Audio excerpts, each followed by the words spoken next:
when people they see me at the dress like this, they go they ask say, see this guy, this kind of person they wear this kind of dress they sell. I only agidi wey dem put for leaf. People see am as local food, but me I dey do am so that anybody wey see me go like to chop my agidi because of say my agidi dey like me.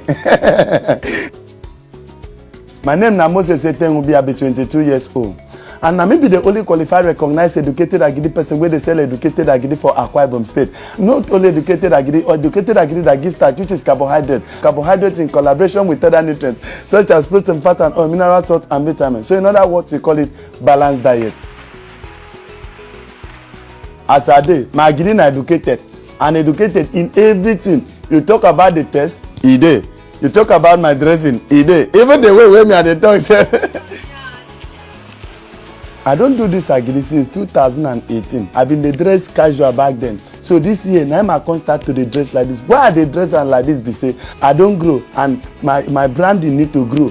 When my business begin grow, now I can't use English carry the market my agidi. So today I can't give my agidi a name educated. So and when I don't do this thing, I can't see say as my business they grow. Now so my English they grow, and I can't look myself. Even the English when I they speak, no match my dressing. No be say I know the dress well. Now I can't make determination one day I enter market, I go buy shoe, carry come. And that day was on Friday. I go iron my clothes. Monday, now I start carry my dressing wear. All waiting I been define be say if I speak my English with my dressing go well. You know, say when you go well, people go be attracted. This agidi is good for you. Once you eat it, it will smoothen your skin.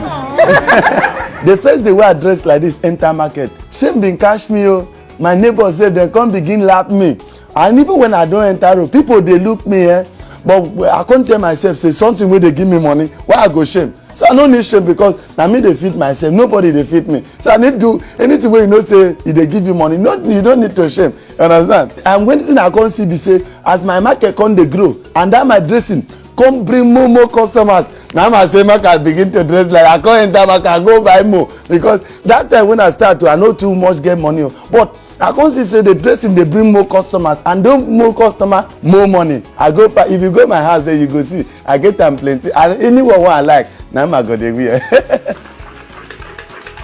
Now this place now be the hardest part where they ever be because of say I no get people where they work for me. And this agidi wey you see so e dey take me many times before I dey finish to prepare cook am. Na the only challenge wey I dey get for the business. So before you go finish to cook am, no be small thing. This is my 13 years when I don sell agidi. I use 10 years serve my aunty since 2008 till 2018. Now I come go start my own.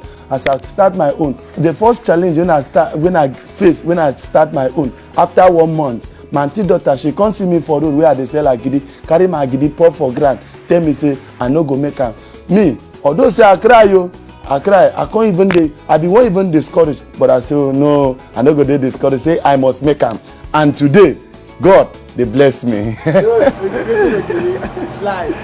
My vision now to become the first corporate agidi seller in the whole world, with branches all over the world where big people fit come buy my agidi because of say I won't become the face of agidi in the world.